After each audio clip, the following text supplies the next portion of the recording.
Welcome to JB coaching.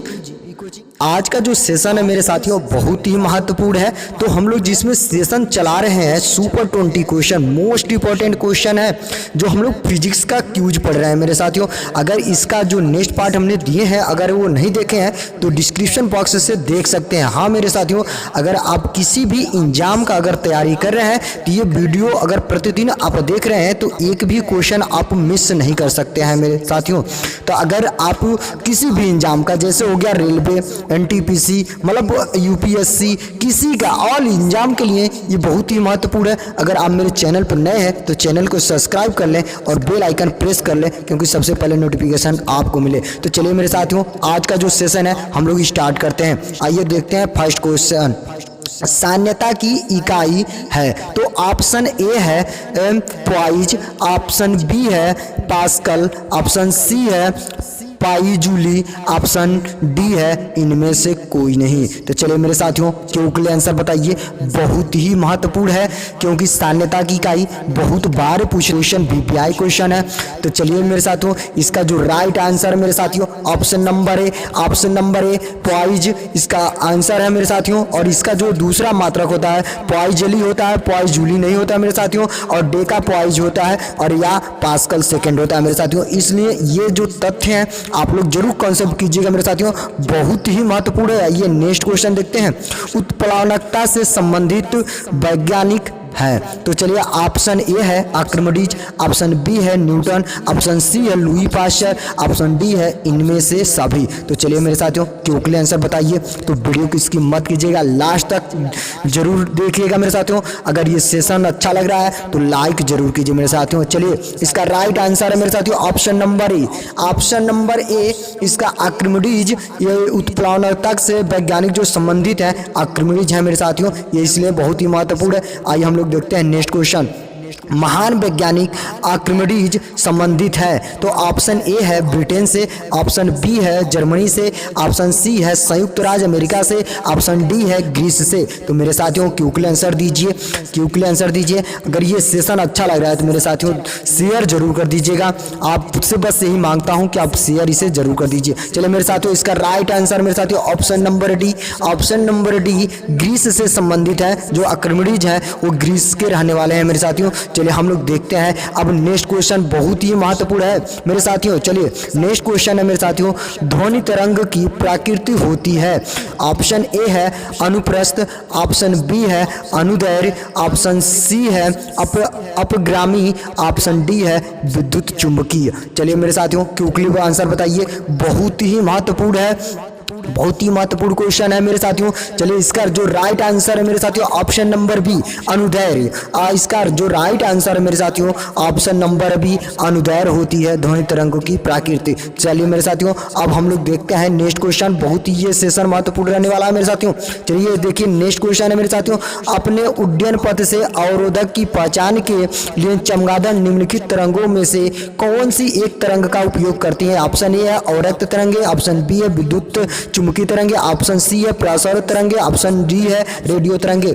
ये तो BBI question है मेरे साथियों। चलिए इसका राइट आंसर बताइए मेरे साथियों। इसका जो राइट आंसर है मेरे साथियों option number C, option number C प्रसारित तरंगे होते हैं मेरे साथियों। प्रसारित तरंगे होते हैं जिसका प्रसारित तरंग 20,000 हर्ट्ज से ऊपर होता है, इसलिए वो रात को भी सुन लेते हैं मेरे साथियों, बहुत ही अनुभव करके वो चलते हैं मेरे साथियों। चलिए मेरे साथियों इसका जो तो चलिए नेक्स्ट क्वेश्चन है मेरे साथियों, प्रासर्व में ध्वनि है जिनकी आवृत्ति होती है 20,000 से हर्ट्ज से अधिक, 10,000 से हर्ट्ज से अधिक, 1,000 से हर्ट्ज से अधिक, इनमें से कोई नहीं। तो चलिए मेरे साथियों क्यों के लिए आंसर बताइए, बहुत ही महत्वपूर्ण रहने वाला है मेरे साथियों।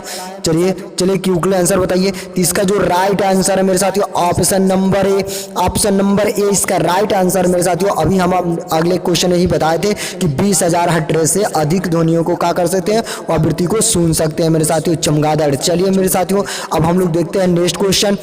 नेक्स्ट क्वेश्चन है मेरे साथियों, ध्वनि तरंगे हैं। ऑप्शन ए है लंबवत, ऑप्शन बी है तिर्यक जिसे तिरछा भी कहते हैं, ऑप्शन सी है आंशिक लंबवत चाहे आंशिक तिर्यक, ऑप्शन डी है कभी कभी लंबवत कभी कभी तिर्यक। तो चलिए मेरे साथियों क्यों के लिए आंसर बताइए। बहुत ही महत्वपूर्ण सेशन आने वाला है। अगर ये सेशन अच्छा लग रहा है तो मेरे दोस्तों इसे लाइक जरूर कर दीजिए। चलिए मेरे साथियों लाइक करिए। चलिए इसका राइट आंसर मेरे साथियों ऑप्शन नंबर ए लंबवत होता है। जो ध्वनि तरंगे होते हैं वो लंबवत होते हैं मेरे साथियों। इस प्रकार इसका राइट आंसर मेरे साथियों ऑप्शन नंबर ये था। चलिए हम नेक्स्ट क्वेश्चन देखते हैं।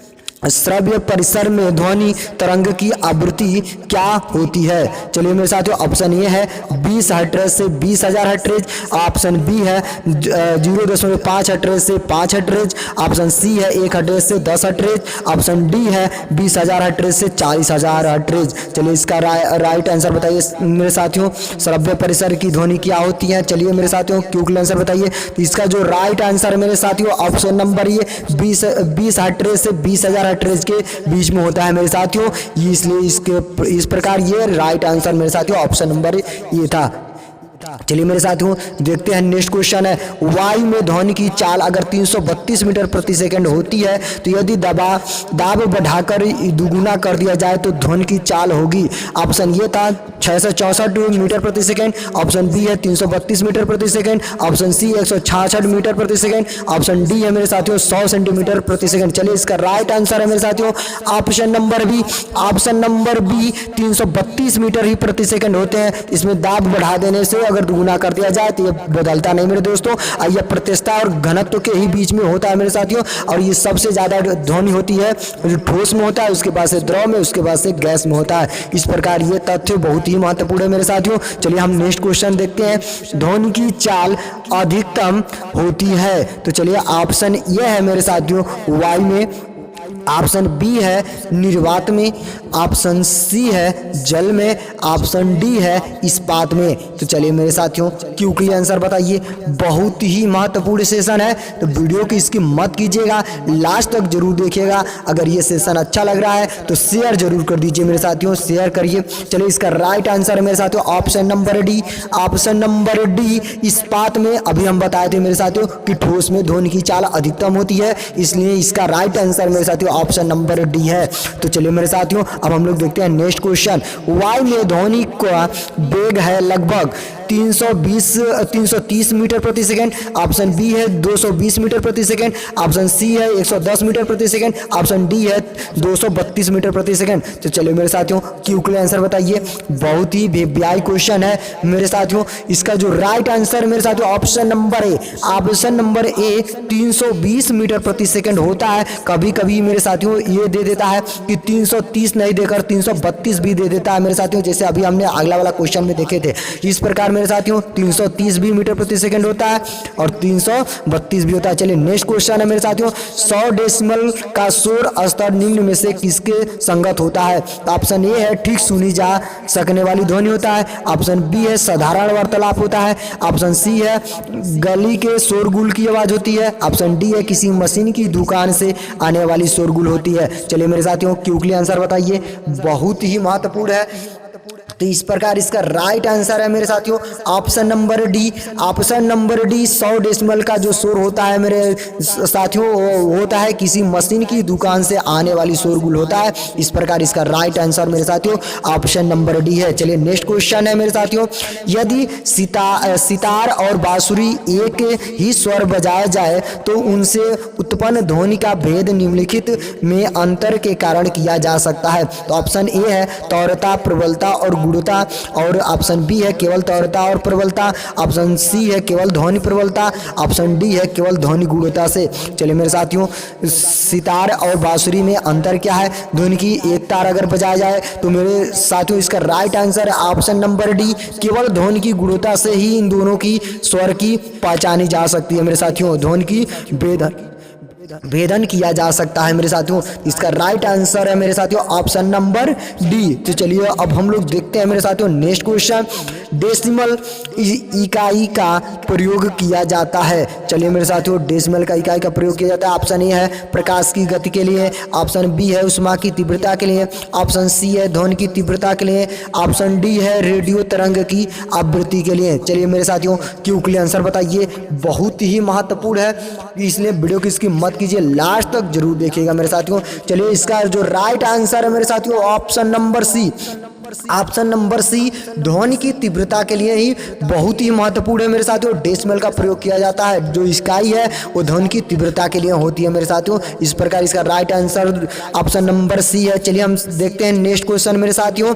ध्वनि तरंगे किसके कारण प्रतिध्वनि उत्पन्न करते हैं? चलिए मेरे साथियों ऑप्शन ए है अपवर्तन, ऑप्शन बी है विवर्तन, ऑप्शन सी है परावर्तन, ऑप्शन डी है इनमें से कोई नहीं। चलिए बताना है मेरे साथियों ध्वनि तरंगे किनके कारण ये प्रतिध्वनि करते हैं, तो इसका राइट आंसर बताइए मेरे साथियों। इसका जो राइट आंसर है मेरे साथियों option number C. Option number C इसका राइट आंसर है मेरे साथियों। परावर्तन के कारण ये प्रतिध्वनि होती है उत्पन्न होती है मेरे साथियों। इस प्रकार इसका राइट आंसर ऑप्शन सी है। तो चलिए हम देखते हैं नेक्स्ट क्वेश्चन। सोनार अधिकांशतः प्रयोग में लाया जाता है। ऑप्शन ए है अंतरिक्ष यात्रियों द्वारा, ऑप्शन डी है डॉक्टरों द्वारा, ऑप्शन सी है इंजीनियरों द्वारा, ऑप्शन डी है नौ संचालकों द्वारा। तो चलिए मेरे साथियों ये सोनार बहुत ही महत्वपूर्ण यंत्र है कि किसके लिए किया जाता है प्रयोग, तो बताना है मेरे साथियों। चलिए इसका राइट आंसर है मेरे साथियों option number D. Option number D इसका राइट आंसर है मेरे साथियों नौ संचालकों द्वारा, क्योंकि गहराई इससे नापा जाता है मेरे साथियों। ये सोनार एक यंत्र है, इसके द्वारा गहराई नाप लिया जाता है मेरे साथियों। तो नौ संचालकों द्वारा ये प्रयोग किया जाता है मेरे साथियों। चलिए अब हम लोग देखते हैं नेक्स्ट क्वेश्चन, बहुत ही महत्वपूर्ण है। तो चलिए अब नेक्स्ट क्वेश्चन है किसी ध्वनि स्रोत की आवृत्ति में होने वाले उतार चढ़ाव को कहते हैं। ऑप्शन ए है रमन प्रभाव, ऑप्शन बी है डाबलर प्रभाव, ऑप्शन सी है क्रॉम्पटन प्रभाव, ऑप्शन डी है प्रकाश विद्युत प्रभाव। तो चलिए मेरे साथियों ये इस चारों ऑप्शन से राइट आंसर बताइए मेरे साथियों, क्विकली आंसर बताइए। बहुत ही वीवीआई क्वेश्चन है मेरे साथियों। चलिए इसका राइट आंसर है मेरे साथियों option number B.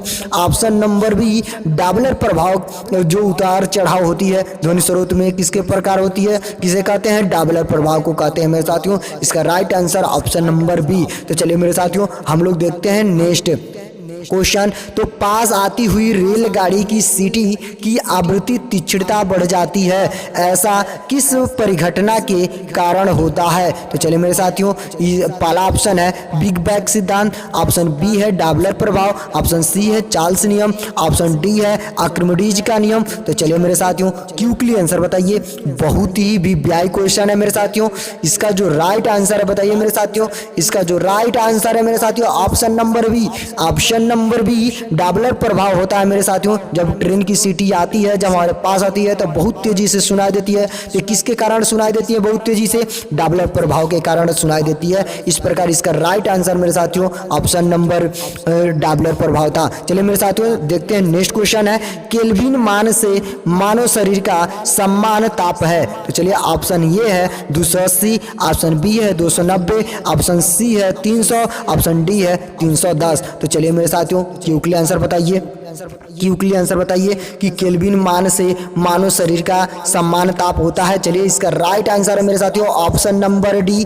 Option number D 310, option number 310 होता है मेरे साथियों। इस प्रकार इसका right answer option number D था। चलिए मेरे साथियों जो नेक्स्ट क्वेश्चन है कितना तापमान होने पर पाठ्यांक सेल्सियस और फ़ारेनहाइट तापमापियों में एक ही होंगे? तो ऑप्शन ए है 40 डिग्री, ऑप्शन बी है 212 डिग्री, ऑप्शन सी है 40 डिग्री, ऑप्शन डी है 100 डिग्री। तो चलिए मेरे साथियों क्विकली आंसर बताइए, बहुत ही महत्वपूर्ण है ये क्वेश्चन, वीवीआई क्वेश्चन है। तो चलिए मेरे साथियों इसका जो राइट आंसर है मेरे साथियों option number A. Option number A 40 degree पे -40 डिग्री पे सेल्सियस और फ़ारेनहाइट का जो तापमान होता है मेरे साथियों आपस में बराबर हो जाते हैं। इस प्रकार ये बहुत ही महत्वपूर्ण है। चलिए मेरे साथियों पूछा गया प्रश्न का उत्तर वस्तु की मात्रा बदलने पर अपवर्तित रहेगा। ऑप्शन ए था आयतन, ऑप्शन बी था द्रव्यमान, ऑप्शन सी था घनत्व, ऑप्शन डी था भार। तो इसका जो राइट आंसर था मेरे साथियों ऑप्शन नंबर सी था। इस क्वेश्चन में बहुत ही साथियों ऐसे थे जो बहुत ही बेस्ट तरीके से आंसर इसका दिए थे। इस प्रकार मैं कह रहा हूँ कि जो भी आपका अगर आंसर दे रहे हैं तो पूरा अगर उस क्वेश्चन के जितना भी डिटेल जान रहे हैं तो उस क्वेश्चन का जवाब पूरा ही कमेंट बॉक्स में लिखें। तो चलिए मेरे साथियों बहुत ही महत्वपूर्ण है। तो जो आज का प्रश्न है मेरे साथियों, आज का जो प्रश्न है मेरे साथियों, आज का देखिए तो प्रश्न है तेल दीप की बत्ती में तेल के कारण ऊपर उठता है। तो ऑप्शन ए है दाबांतर, ऑप्शन बी है केशिका क्रिया, ऑप्शन सी है तेल की निम्न साम्यता, ऑप्शन डी है गुरुत्वीय बल। तो इस प्रकार मेरे साथियों इस क्वेश्चन का जवाब आपको कमेंट बॉक्स में देना है, तो आप बेहतरीन तरीके से दीजिएगा। तो हाँ मेरे साथियों इस प्रकार मेरा ये सुपर 20 क्वेश्चन यहीं पे फिनिश होता है। मैं बता दूं कि यह वीडियो प्रतिदिन सुबह 4 बजे अपलोड हो जाती है। तो आपको बिस्तर छोड़ने से पहले इस वीडियो को देखने का प्रयास करें और एक अपनी लाइफ में एक छोटा सा टारगेट मिस करें और उस टारगेट को अचीव करने के लिए पूरा दिन लगा दें, आपकी लाइफ ऑटोमेटिकली अच्छी हो जाएगी। तो हाँ मेरे साथियों अगर आप मेरे चैनल पर नए हैं तो चैनल को सब्सक्राइब कर लें और बेल आइकन प्रेस कर दें क्योंकि सबसे पहले नोटिफिकेशन आपको मिले। चलिए मेरे साथियों अब हम नेक्स्ट वीडियो में आपसे मिलते हैं। तब तक के लिए आप अपना ख्याल रखिएगा। तब तक के लिए जय जवान, जय हिंदुस्तान, जय जेबी कोचिंग क्रांतिकारी साथियों। धन्यवाद साथियों।